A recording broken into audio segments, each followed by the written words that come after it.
D'abord, un grand merci à Monsieur Ségrétin de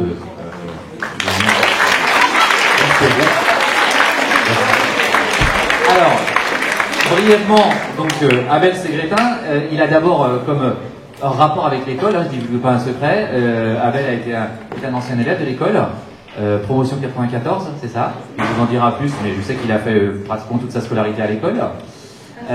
Aujourd'hui, il est éditeur de livres, il vous en parlera, enseignant de chinois, ailleurs qu'à l'école. Et donc, Abel, après une première expatriation d'1 an à Pékin, juste après son bac, a fait des études de chinois et de journalisme. Il a vécu 11 années en Chine, où il a exercé comme journaliste.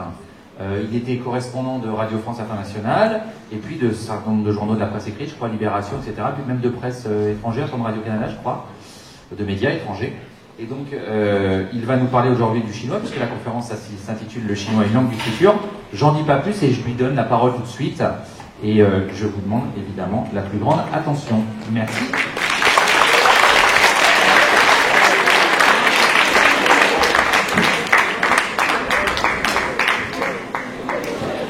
Vous avez énormément de chance d'avoir des conférences, parce que j'ai été élève ici de la maternelle jusqu'au bac. Non seulement il n'y avait pas de conférences, mais il n'y avait même pas de salle de théâtre.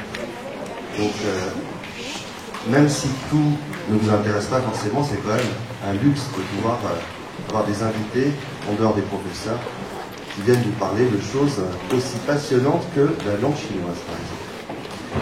Déjà, je vais faire un petit sondage à main levée. Qui est-ce qui est déjà allé en Chine ici?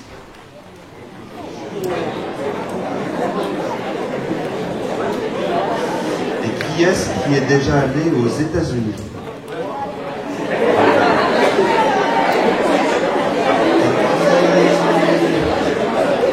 Presque tout le monde, il y a beaucoup de gens. Et qui est-ce qui est déjà allé en Belgique?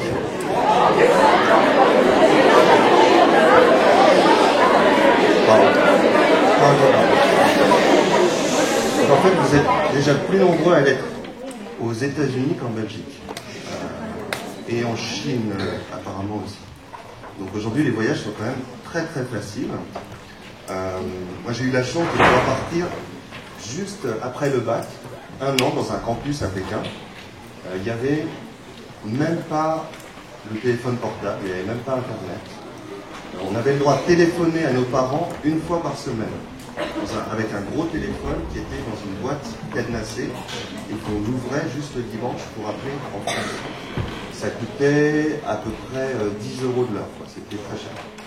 Et aujourd'hui, c'est 10 fois plus facile. Donc si vous avez la chance de pouvoir aller passer un peu plus de temps que des vacances en Chine, et d'aller carrément vivre là-bas pour faire un cycle d'études, même un stage, je vous recommande vivement de le faire.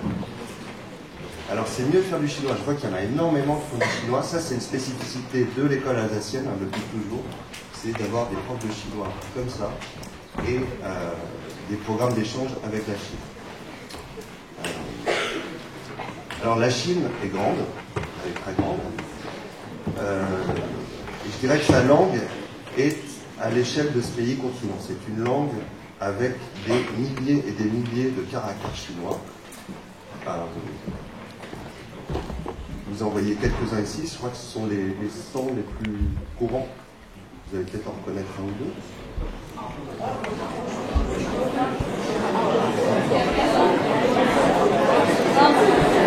Alors ça, bon, tout le monde reconnaît une carte de Chine faite avec quelques caractères chinois, mais qu'est-ce qu'elle a de particulier, cette langue? Elle a une grande particularité. C'est même la seule langue au monde actuellement qui soit comme ça.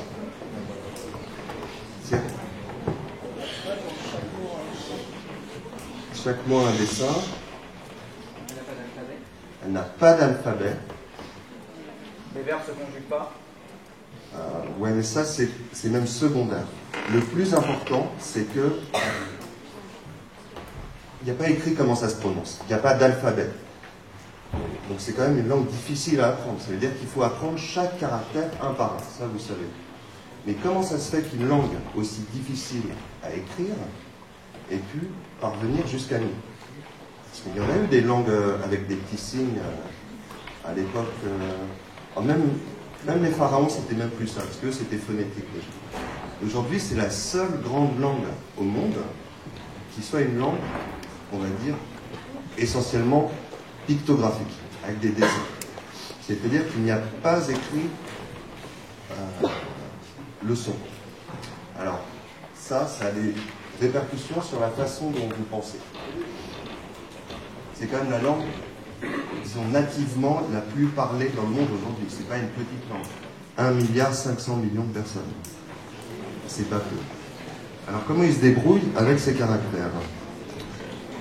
Toutes les langues, toutes les langues sont phonétiques, à part le japonais, mais c'est parce qu'il y a du chinois à l'intérieur du Japon. En fait, c'est du chinois. Le chinois dissocie l'oral et l'écrit. Je disais des petits dessins. Alors, il y a des petits dessins qui sont un peu phonétiques, mais globalement, si on ne l'a pas appris par cœur, on ne peut pas savoir comment se prononce un signe chinois. D'ailleurs, tout le monde ne les prononce pas pareil. Si je vous montre ça, qu'est-ce qu'il y a écrit sur sa chemise? Lacoste, ok. Est-ce qu'il y a écrit L-A-C-O-S-T-E? Il y a un petit crocodile. Et dans un signe chinois, c'est exactement la même chose. Il n'y a pas écrit Lacoste, mais tout le monde sait que c'est Lacoste. Parce qu'on l'a appris. On a associé une image avec une prononciation, avec un sens. Un son. Si je n'avais pas appris que c'est Lacoste, j'aurais dit un crocodile ou un alligator. Mais non, j'ai appris ça veut dire Lacoste. Ça veut dire quoi?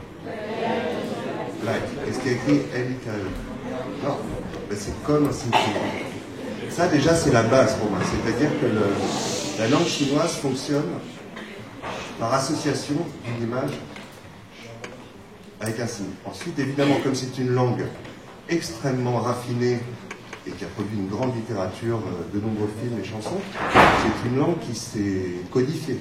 Donc on n'écrit pas n'importe comment chinois. On ne dessine pas un pouce comme ça au pif. Il y a un ordre des traits, il y a des composants qui composent cette langue. Mais la base, c'est ça. C'est-à-dire qu'une image correspond à un sens. De même, ça c'est le panneau chinois pour dire stop. Ting. Alors là, il y a le caractère chinois. Nous, il y aurait écrit S-T-O-P, c'est le son. Okay. Et là, c'est un signe. Tous les panneaux de la route, c'est la même chose. Donc déjà, est-ce que vous comprenez la grande spécificité du chinois? C'est ça. Alors comment on fait pour exprimer des milliers de mots avec des signes à chaque fois? Parce qu'il va falloir communiquer.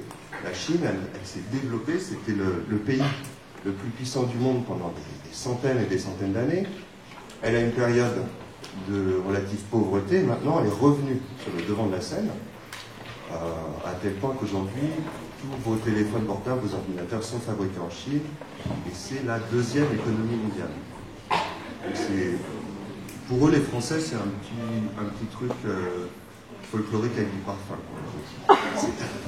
Alors qu'on est une forte puissance culturelle. Mais pourtant, ce monde, ce pays-continent, n'écrit qu'avec des signes. Ce signe, pour ceux qui n'ont pas fait le chinois, symbolise une cible, à l'origine, une cible qui est traversée en son centre par une flèche. C'est le signe que les Chinois ont utilisé pour dire le milieu, ou le centre, ou central, ou centré, enfin tout ce qui se rapporte au centre. Et ça fonctionne exactement comme un logo. Par extension, quand on lui associe le mot pays, le pays du milieu, ça devient la Chine. Zhongguo. Il se prononce Zhong, mais à la limite on s'en fiche. C'est-à-dire qu'un Camerounais ou un Chilien pourrait reconnaître ce signe sans savoir comment il se prononce. Mais on sait que ça devient le milieu. Donc là, vous voyez où je veux en venir. C'est-à-dire que c'est une langue potentiellement universelle. Dans le sens où ça crée un lien entre différents peuples qui ne parlaient pas la même langue au départ. 1,5 milliard de personnes, c'est beaucoup de gens, mais c'est aussi quasiment des pays à l'intérieur de la Chine variés. Ça va des neiges éternelles du Tibet aux palmiers, aux cocotiers de l'île de Hainan, aux grandes steppes mongoles. aux riches plaines fertiles de l'intérieur du pays, c'est des peuples complètement différents, à tel point qu'à l'intérieur de la Chine, ils ne parlaient pas tous la même langue. C'est à peu près à la même échelle, on peut s'imaginer, que l'Europe, avec des peuples et des cultures aussi différentes d'origine. Mais la grande force de ce pays, c'est sa langue, justement, et grâce à cette langue écrite, que même les gens ne prononçaient pas pareil à la maison, ils ont pu s'unifier. C'est comme si en Europe, on avait tous la même écriture, mais pas la même langue parlée. Et petit à petit, c'est le parler du nord de la Chine, le mandarin, qui s'est imposé et qui est enseigné maintenant à l'école. Mais quand on dit du cantonais, c'est pas un dialecte, hein, c'est pas un accent du chinois. Le cantonais, c'est une langue. C'est-à-dire qu'il y a, je sais pas, 120 millions de personnes à la gauche de la France qui parlent une forme de chinois qui n'est pas le mandarin à la télévision. C'est aussi différent que le français et l'italien, il faut l'apprendre. Mais ils écrivent tous milieu comme ça, ils écrivent tous les caractères de la même façon. Donc cette langue qui est à la fois très compliquée et très ancienne, très archaïque, est aussi extrêmement moderne, dans le sens où elle sert de lien à des tas de gens. Et à un moment, elle a failli disparaître, cette langue écrite chinoise. Les autorités se sont dit, bon, on est trop pauvre, on est trop arriéré, il n'y a que quelques riches qui savent bien écrire, on va passer carrément à un alphabet. Et impossible, ça n'a pas fonctionné parce que ça n'allait pas dans le sens de la culture chinoise. Ils n'arrivaient pas à communiquer bien avec un alphabet. Donc il y a un moyen phonétique de dire Zhong, Z, H, O, N, G, premier tour. Zhong, Zhong. Et ça, ils doivent l'apprendre en plus, les Chinois. Donc même si c'est une langue compliquée, elle sert de véhicule d'unification à tout le pays, ce qui fait que tous les Chinois peuvent se comprendre. Et en plus, maintenant, ils doivent apprendre le pinyin, donc les caractères latins qui vont avec. Autant vous dire que les élèves chinois, ils passent 3 fois plus de temps que nous à apprendre leur langue. Ça leur prend un temps de cerveau incroyable. Donc si vous rencontrez des Chinois, dites-vous bien qu'ils ont passé des heures et des heures à recopier des signes chinois. Et l'intérêt après, c'est qu'ils les connaissent bien. Mais c'est une grosse part de l'apprentissage. Donc comme en Chine, il fallait communiquer. C'est une grande nation commerçante, une grande nation militaire, une grande nation artistique, culturelle. Ils avaient cette langue écrite magnifique, mais très difficile à reproduire. Comment on fait circuler l'information? Donc une des inventions chinoises, c'est l'imprimerie. Vous savez ça? Et les caractères mobiles, avant tout à fait. Donc ils ont commencé par recopier leurs signes en gravant des petits cubes en bois, un par un, et en les plaçant au bon endroit pour faire des documents écrits. Évidemment, très compliqué, très long. Donc le chinois est devenu plutôt un poids, un frein, à partir du moment où l'Occident s'est mis à imprimer, à tirer l'haricot, à voyager, à coloniser le monde entier avec les langues européennes. Le chinois écrit a failli disparaître. Et puis, dans les années 1900, ils se sont dit, il faut bien qu'on se modernise. Donc, ils ont inventé, ça c'était les premiers livres qu'ils imprimaient comme ça, tac, là, qu'ils pouvaient les reproduire très rapidement.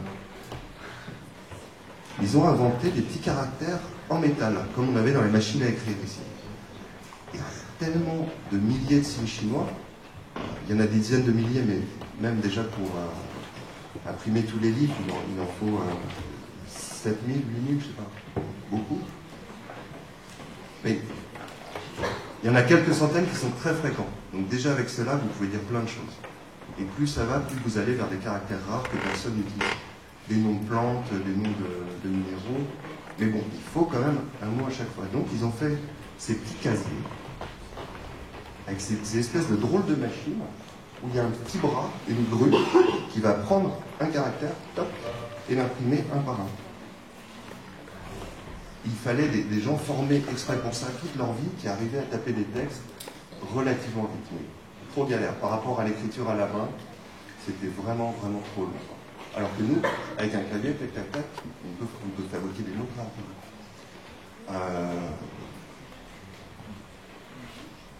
fin des années 70, début des années 80, je vous ai dit que les Japonais, eux aussi, utilisent des signes chinois dans leur langue. Et vous savez, Made in Japan, avant, c'était comme Made in China, c'était eux qui étaient au top de tous les gadgets électroniques modernes. Ils ont inventé une machine qui permet d'envoyer des signes chinois, en l'occurrence, très rapidement, ça s'appelle le fax. Est-ce que vous savez ce que c'est qu'un fax, quand même? Ouais. C'était le top de la modernité dans les années 80-90. En gros, c'est comme une imprimante ou un scanner. Vous écrivez votre document à la main, ou votre petit dessin, pour les architectes, c'est pratique aussi.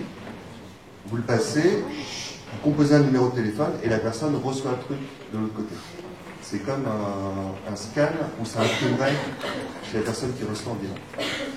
Donc ça, c'était avant Internet. Mais déjà, c'était une révolution. Grâce à ça, les caractères chinois ont pu être sauvés. Parce qu'ils ont pu communiquer très rapidement des signes chinois, pour le commerce notamment, parce qu'il faut toujours communiquer pour commercer. Et puis, très rapidement, sur les machines qui sont maintenant un peu archaïques, est apparu l'ordinateur. Alors là, comment on fait pour taper du chinois avec un clavier? Vous avez déjà vu ça? Le clavier en chinois.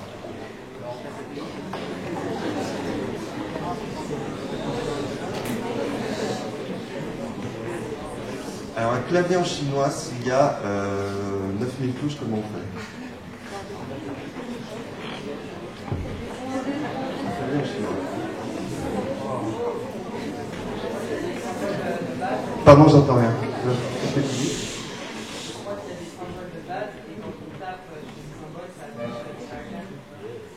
Il y a de l'idée.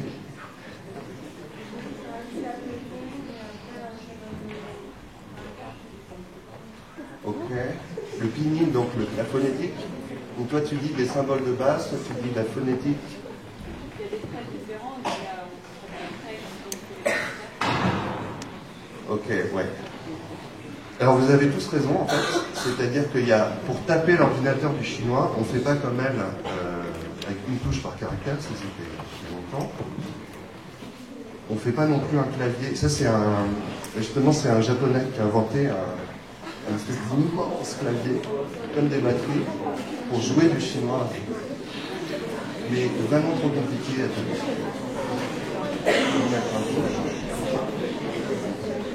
Donc il est apparu ce clavier, qui est toujours en vigueur partout en Chine, à Taïwan, à Hong Kong.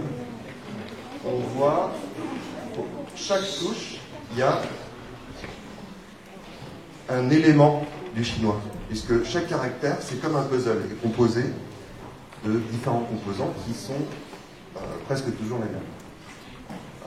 Et en les combinant, et ça il faut l'apprendre aussi, en donnant en fait les 4 points en gros de votre caractère, hop, il vous sort les caractères. Ça c'est une façon. L'autre façon, c'est qu'on a appris la phonétique. Par exemple, Beijing, pour dire Pékin, Beijing. Je sais que Bei, le nord c'est BEI, et Jing c'est JING. Donc je tape Beijing, et là, écriture prédictive, ça me sort tous les caractères qui se disent Beijing, parce qu'il y en a plusieurs qui disent Beijing. Et là, je le reconnais pas. Ça a l'air un peu compliqué comme ça, mais dès que vous savez bien taper au chinois, en fait, ça va plus vite qu'un texte français ou qu'un texte anglais qui veut dire la même chose. C'est plus rapide. Et les Chinois ont été à la pointe de ce qu'on appelle l'écriture prédictive. Vous savez ce que c'est? Quand vous commencez à taper un SMS, ça, hop, déjà ça vous propose des mots ou des phrases. Et ça, avec le chinois, c'est parfait. Parce que chaque caractère en entraîne un ou deux. Je tape Chong, hop, et j'ai Chongguo, parce que tout de suite arrive.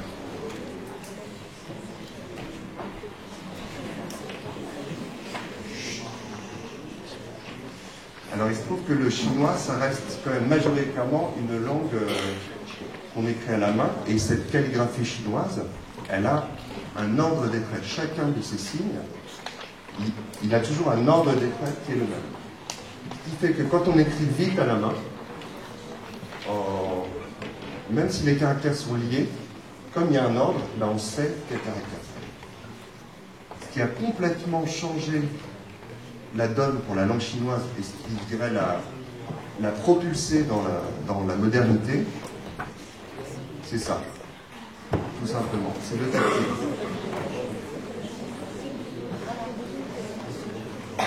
Le tactile, c'est le lien entre cette très ancienne tradition de calligraphie chinoise qui est magnifique et l'ordinateur, les systèmes connectés, Internet, les applications. Ce qui fait qu'aujourd'hui, le chinois est à la pointe de toutes les hautes technologies. C'est beau, je vous disais l'écriture collective, mais c'est beaucoup plus développé là-bas, ces technologies d'information, que chez nous en France. D'ailleurs, c'est un très gros business, je ne sais pas s'il y en a qui vont être scientifiques chez vous, mais forcément, vous allez travailler avec des entreprises chinoises à un moment ou à un autre. Ou taïwanaises. Donc, comment ça fonctionne? On connaît en haut son caractère, et tac, tac, tac, on l'écrit à la main.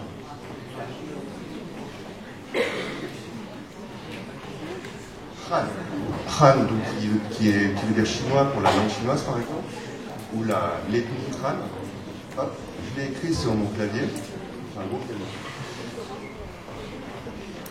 Et là, en écriture prédictive, ça me sort déjà tout ce qu'il y a de plus courant qui ressemble à ce que j'ai écrit. Donc Han, Hanzu, par exemple, l'ethnie Han, qui est la majorité en Chine. Hanzu, etc.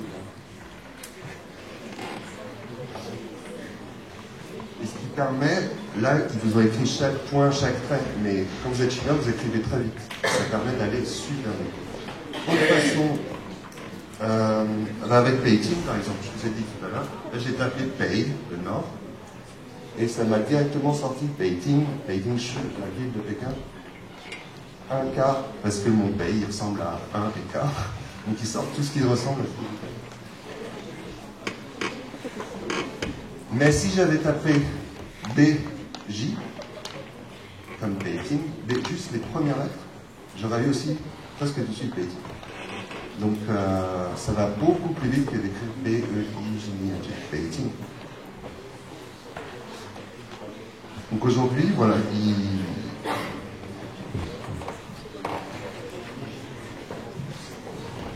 y a un chinois qui est extrêmement à la pointe des technologies grâce tout simplement au technique, qui a permis de sauver la calligraphie.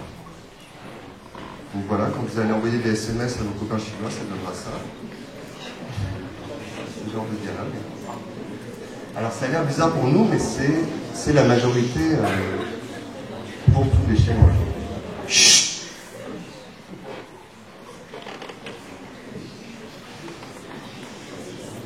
Maintenant, est-ce que c'est devenu quand même un géant technologique, la Chine? Je vais faire une petite séquence économie, ordre chinois. C'est un géant du numérique, du commerce et de la finance, donc il faut pouvoir communiquer. C'est un géant de l'Internet, des applications, du secteur mobile. Vous connaissez la marque Huawei?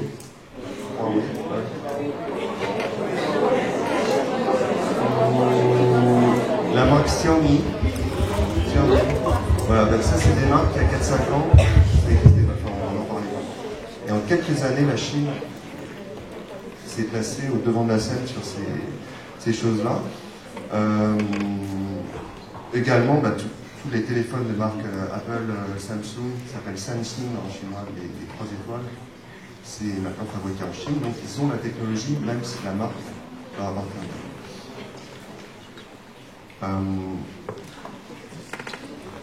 Alors vous allez sur, pour regarder des vidéos ou des chansons, vous allez sur YouTube plutôt ouais.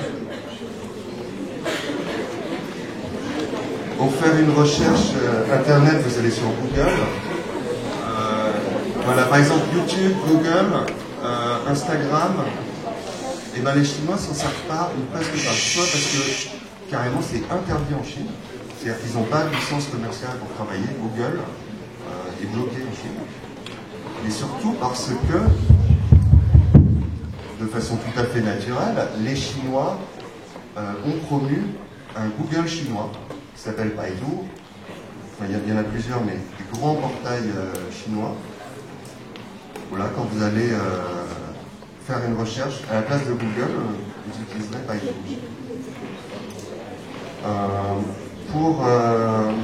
Pour les films, c'est Youku, tout en chinois. Il y a aussi des films français, vous pouvez voir si vous n'arrivez pas à les choper sur YouTube. Et là, je vous parle de 5 ou 600 millions d'utilisateurs à chaque fois, c'est pas des titres. Et WeChat, vous avez déjà utilisé? WeChat, c'est un mélange de Facebook, de WhatsApp, de Twitter. En fait, ça intègre tout. Vous pouvez faire toutes ces petites icônes avec.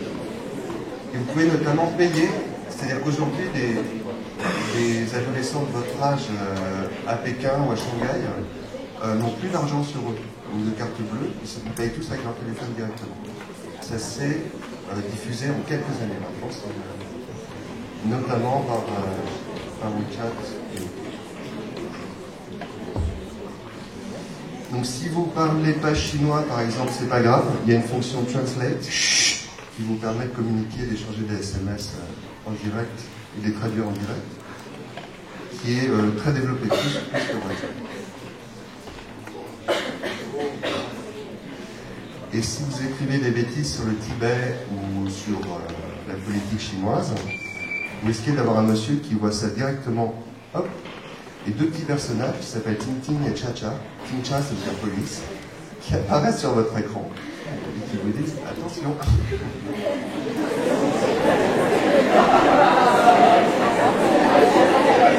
Alors c'est rigolo comme ça, mais concrètement, c'est un petit peu embêtant en Chine parce que en fait, il y a plein de sujets dont on n'ose plus parler. Sujets politiques, notamment.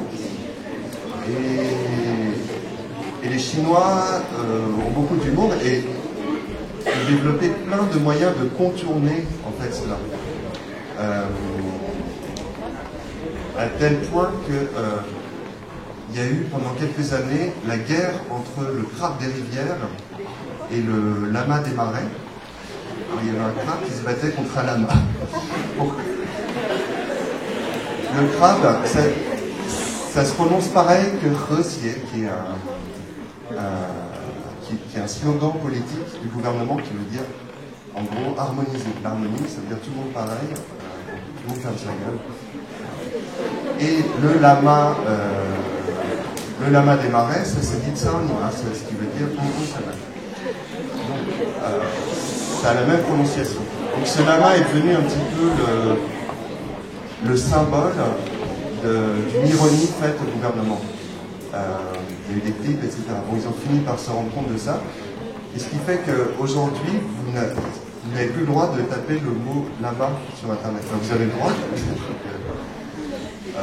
ou le mot crabe de rivière. Alors ça embête beaucoup les restaurateurs qui vendent des crabes parce qu'ils ne peuvent plus du tout faire leur pub sur Internet. Donc voilà, il y a des moyens de contourner la censure. Il y a aussi des systèmes qui ne sont pas vocabulaires, mais qui sont des systèmes technologiques, en contournant, en passant par des serveurs, proxy, etc. Voilà, donc à part la censure, il y a d'autres petits problèmes qui se posent. C'est que les Chinois utilisent tellement leur portable, plus que nous, leur mobile, que ça crée des accidents de la route. Donc ils ont créé des couloirs pour les gens qui utilisent le portable.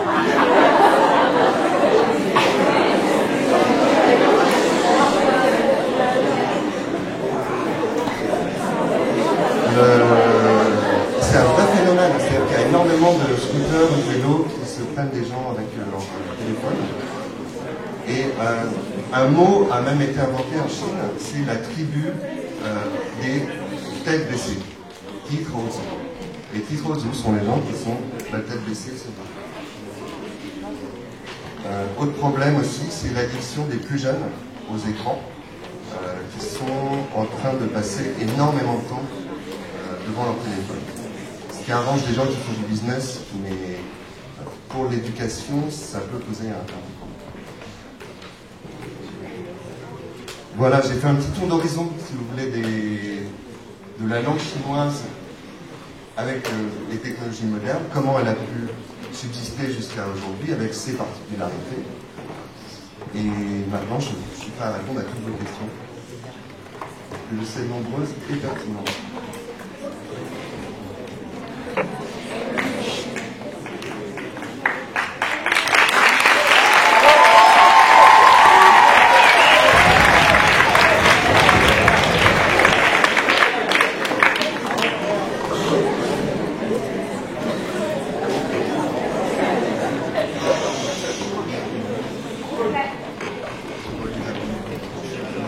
J'ai une question. En combien de temps vous avez appris à parler couramment le chinois? Alors, j'ai commencé en 4e, LV2. J'ai passé le bac. J'ai eu la meilleure note d'Île-de-France ex aequo.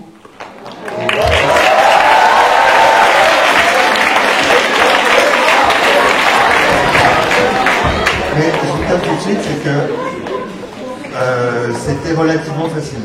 C'est-à-dire que je savais me débrouiller. Et j'ai commencé vraiment à me sentir à l'aise pour parler chinois. On dit parler, pas lire, hein, parce que je fais la distinction. Après un premier séjour à Pékin, où j'ai pu baigner vraiment dans un environnement tout en chinois. Et là, j'ai commencé à penser en chinois, à rêver en chinois, donc c'est devenu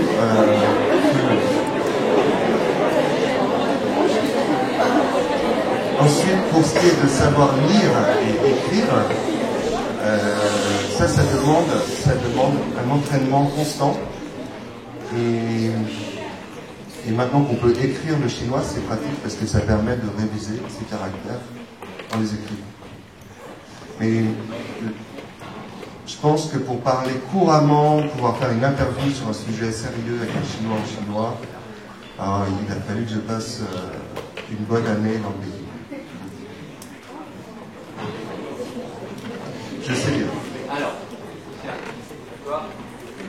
j'avais une question par rapport à la politique. C'est à partir du congrès de 2018, il y a une notation systématique des citoyens chinois.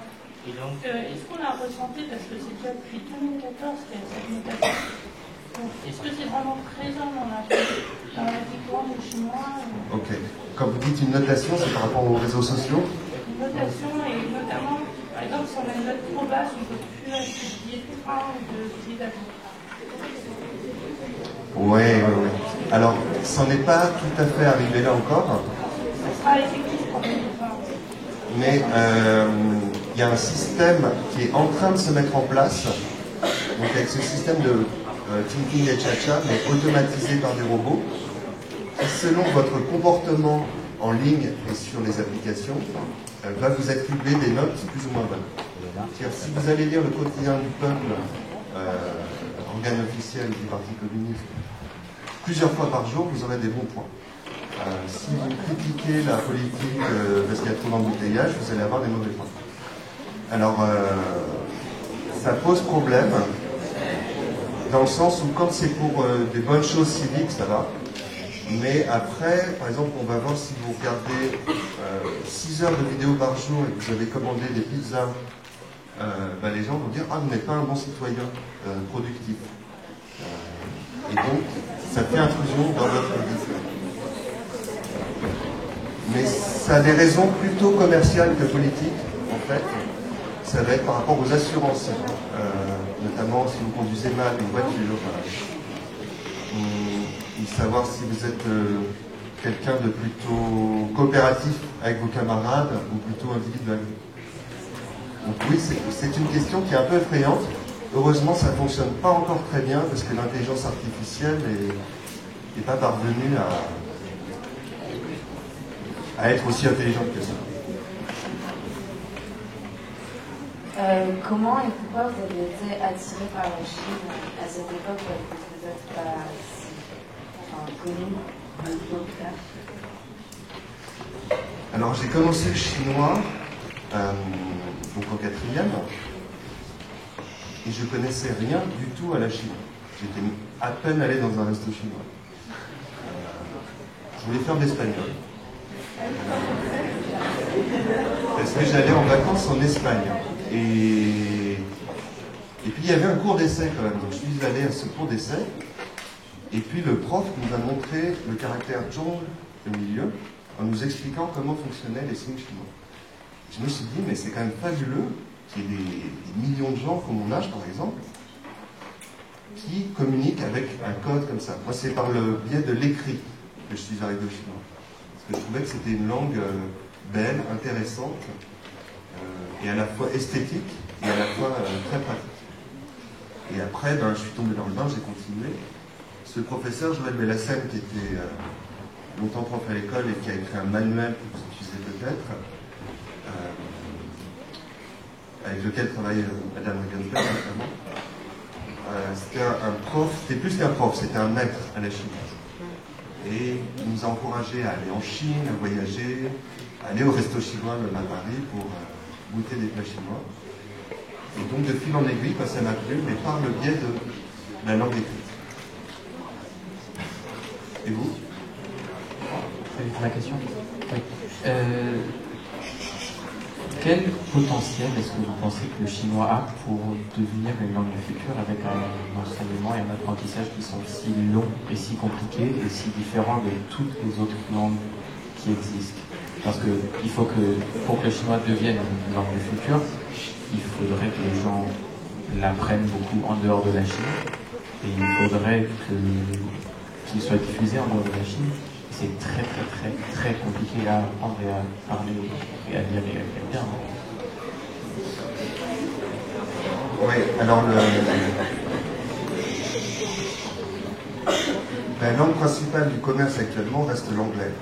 Pour tout ce qui est des échanges, des contrats, la langue dominante culturellement aussi reste l'anglais, avec aussi débat, mais c'est...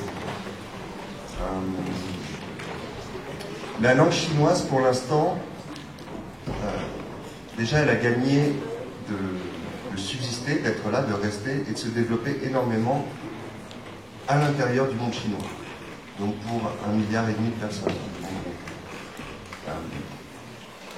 Ensuite, dans une deuxième phase, ce qui sera possible peut-être, c'est de même que ces logos, c'est d'intégrer peut-être certains signes chinois, comme des émoticônes, dans un langage courant pour d'autres pays. C'est ce qu'a fait le Japon, c'est ce qu'a fait la Corée, c'est ce qu'a fait autrefois le Vietnam. Donc c'est plus sous un plan d'hybridation que je vois ça. Ça c'est une chose.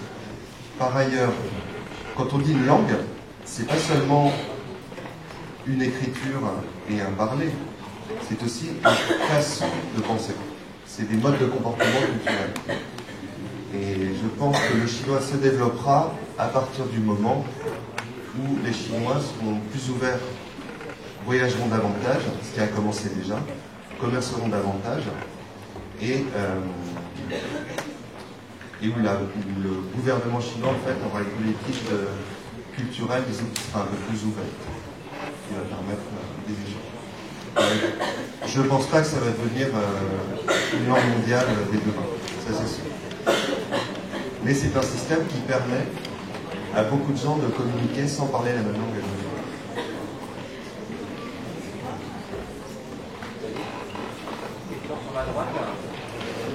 Je me posais une question. Je suis d'accord pour dire que la Chine actuellement...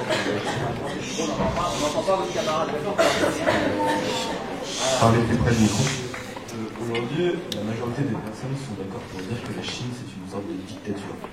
Mais comment ça se fait en fait, qu'il y ait autant de personnes qui encouragent à partager la culture chinoise et donc forcément à encourager le tourisme en Chine, tout ça, alors que c'est une dictature, alors que toutes les dictatures ont toujours été détestées par le peuple européen. Alors, la Chine n'est heureusement plus une dictature, mais c'est un système autoritaire, où la plupart des pouvoirs sont concentrés et où il y a très peu de contre-pouvoirs.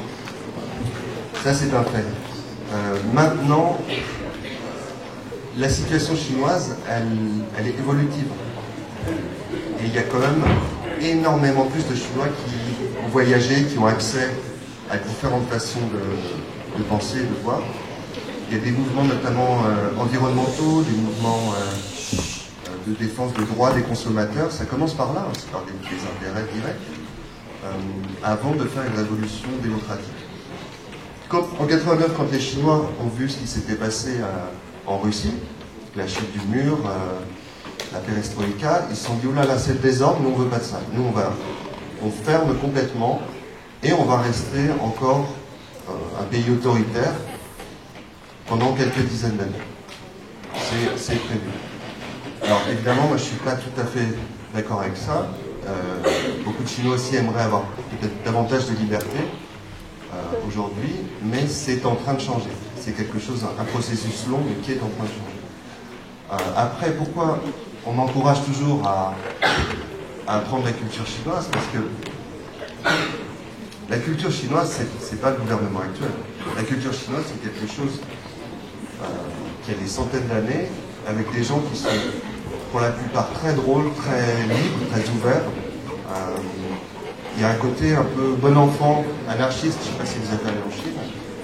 Les gens ne sont pas du tout comme en Corée du Nord, austère, mais c'est des gens très marrants, très vivants, très joueurs.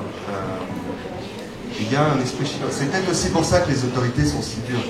C'est parce qu'il y a une sorte de désobéissance qui est ancrée dans les gènes de la culture chinoise. Donc je pense que petit à petit, la situation va s'améliorer. Et que, à la base, c'est un peuple qui est tout de même pacifiste. Les Chinois n'ont pas déclenché de guerre à l'étranger, etc. Et qui est pour une certaine stabilité. Donc il n'y a pas d'inquiétude. Ils aiment bien faire du business, ils aiment bien manger, chanter. Je fais des grosses généralités, mais je ne pense pas que la Chine soit une menace. Je pense qu'elle récupère sa place qu'elle avait historiquement dans le monde, et tant mieux. Mais évidemment, pour les États au niveau politique, maintenant d'aller commercer en Chine, on ne peut plus tellement leur dire faites comme ci, faites comme ça. C'est-à-dire qu'on doit s'écouter. En Chine, il y a un grand principe qui s'appelle la réciprocité. En gros, si tu es gentil avec moi, je serai gentil avec toi. Si tu es méchant avec moi, je serai méchant avec toi. Et il y a ça inclut un cercle vertueux. Il y a un principe de réciprocité. C'est-à-dire que dans un échange, c'est donnant-donnant. C'est win-win. Donc tout ce qu'on peut espérer, c'est qu'en étant vertueux avec les Chinois seront vertueux avec nous aussi. D'autres questions? D'autres questions? Ouais. Qui est-ce qui levait la main tout à l'heure? Il y en avait plusieurs. Là-bas, je traverse tout.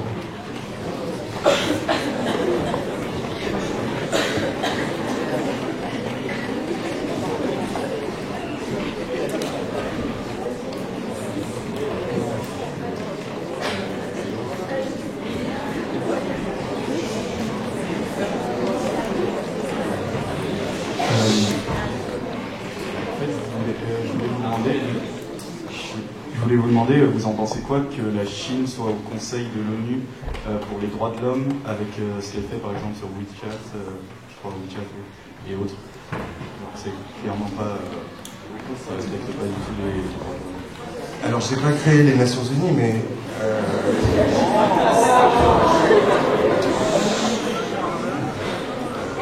la Chine est entrée d'abord, le plus important, au Conseil permanent de sécurité de l'ONU en tant que grande puissance nucléaire après-guerre. Et elle a une place sur la scène internationale qui est importante parce que c'est un pays très important, comme les États-Unis, la Russie, la France, l'Angleterre. Mais sa position sur les droits de l'homme, elle est la suivante. Elle dit en gros, chez nous on fait ce qu'on veut, vous n'avez pas à nous critiquer. Là où elle va par contre prendre des décisions en commun avec les autres, c'est pour envoyer des casques bleus pour le maintien de la paix en Haïti par exemple ou ailleurs, pour faire de la formation, du développement en Afrique, etc. Mais concernant l'évolution intérieure des droits de l'homme en Chine, ça c'est un vieux problème. C'est-à-dire que la Chine autrefois a été en partie colonisée, et elle n'aime pas le gouvernement n'aime pas qu'on lui dise ce qu'il a à faire ou pas. Et considère que les droits de l'homme, c'est avant tout un problème économique, et que plus tard, on verra peut-être pour des élections libres et des contre-pouvoirs. Il y a des gens qui pensent que ça pourrait aller mieux s'il y avait plus de liberté d'information, s'il y avait moins de censure. Mais ça, c'est un vieux débat. Voilà.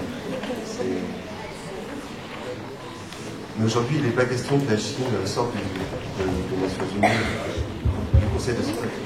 La Commission des droits de l'homme, c'est parce que c'est un grand pays, et que les droits de l'homme, c'est aussi avant tout je vous dis ce que dit le gouvernement chinois, le droit de se vêtir, le droit de se nourrir, le droit de s'éduquer, qui sont des droits basiques, mais assez récents en Chine, il y a une grande partie de la population qui est encore pauvre. Donc il y a une espèce de système à deux vitesses. D'abord, la richesse, la prospérité matérielle, ensuite, la démocratie. C'est le discours du gouvernement chinois. Alors, oui, tiens, faites passer à vous.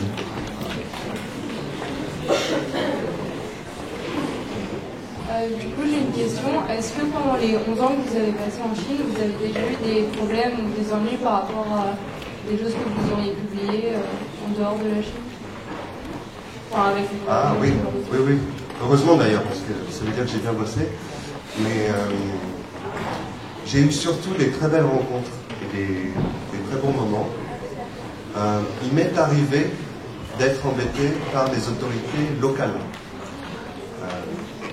Je vais vous donner un exemple. Il y avait un village dans le sud de la Chine qui avait décidé justement une expérience démocratique, des élections libres, mais à l'échelle d'un village seulement, quelques milliers d'habitants. Une grande usine est venue et a dit aux paysans, on va racheter vos terrains et on va mettre des grosses usines dessus, comme ça vous n'aurez plus à travailler et vous aurez une rente tous les mois sans avoir à cultiver votre terre. L'usine est venue, a construit les usines, donc pris la terre des paysans, mais ne les a pas payés. Vous pensez bien qu'ils n'étaient pas contents, parce qu'ils avaient perdu leur terre et en même temps ils n'étaient pas payés. Ils avaient des usines à la place de leur terrain. Donc ils ont profité de ce système d'expérience démocratique pour essayer d'élire un nouveau dirigeant local qui allait faire payer ses usines, enfin. Sauf que avec l'aide du gouvernement un petit peu au-dessus, donc un peu plus grand, disons la sous-préfecture, qui eux touchaient l'argent des usines, ils ont été casser la figure au nouveau maire, à sa famille, aux gens qui voulaient voter pour la démocratie. Donc c'était une situation mafieuse. Et moi je suis allé pour recueillir les témoignages de ces gens-là et leur dire et qu'ils aient une tribune, qu'on puisse entendre leur voix. Et là j'ai eu des problèmes avec les autorités locales, qui, avec une collègue chinoise d'ailleurs, m'ont arrêté et m'ont fait passer un petit moment au commissariat où ils étaient très gentils, hein, ils m'ont offert du thé, un très bon thé d'ailleurs à boire. Mais par la suite, je suis rentré à Pékin, la capitale, et là j'ai été convoqué par la personne qui était chargée des journalistes étrangers. Et je m'attendais à me faire discuter. Et le mec m'a dit merci beaucoup, parce qu'on ne savait pas à Pékin. Parce que la presse locale a peur de parler de ça. Donc le rôle des étrangers, parfois, c'est de pouvoir transmettre une information qu'en Chine, eux-mêmes n'ont pas le droit. Et quand Pékin a appris ça, ils étaient furieux et ils ont fait remettre le l'ordre. Donc là, j'ai l'impression que à l'échelle locale, ils ne disaient pas toutes les petites magouilles qu'ils faisaient à Pékin. Donc il faut garder à l'esprit que la Chine est un très grand pays et que ce qui se passe ici ne se passe pas forcément ailleurs. Et oui, donc ça c'était une expérience comme ça. Parce que si j'avais été un journaliste chinois, je serais peut-être en prison ou mort. Ça, je ne sais pas.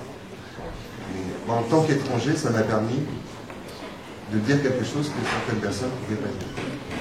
Il y a un proverbe chinois qui dit que celui qui regarde une partie d'échecs voit mieux que les joueurs eux-mêmes. Parce qu'on est en dehors du conflit, donc on voit un peu les forces à l'œuvre. c'est le rôle d'un journaliste. Mais c'est très rare, c'est très rare. Et la plupart du temps, tous les Chinois avec qui j'ai échangé, que j'ai rencontré, ont été absolument accueillants et très sympathiques. Une autre question?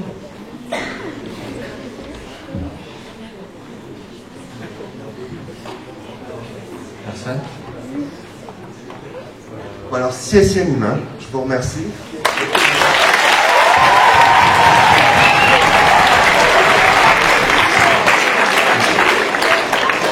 Si vous avez des questions qui vous viennent plus tard, vous pouvez aussi m'écrire par email. Donc c'est abel.segretin, c'est mon nom comme sur la fiche, @gmail.com. J'y répondrai avec plaisir. Et je tiens aussi à vous dire que vous avez été encore plus sage que les terminales.